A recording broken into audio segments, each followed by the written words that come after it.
বন্ধু আৰু বান্ধৱীসকল আজি প্ৰথমে আহি মানে কবি নিকা আৰম্ভ কৰিলোঁ। মানে কবি বহুখিনি আছে নিকাব। তাৰপিছত আজি ধান কটা মানুহ গৈছে 3টামান আৰু তেওঁলোকে ধান কাটি আছে, এয়া চাওকচোন। তাৰপিছত এয়া দুপৰীয়া মই তেওঁলোকলৈ ভাত লৈ আহিলোঁ ধান কটা মানুহকেইজনলৈ।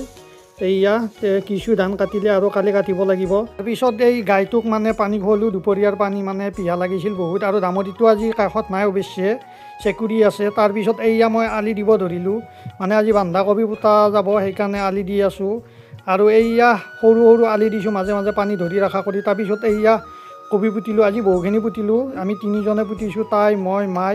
তাতে আজি আঘোণৰ পূৰ্ণিমা হয় আৰু সৰু সৰু ল'ৰা ছোৱালীবিলাকে আহিছে হোম দিবলৈ।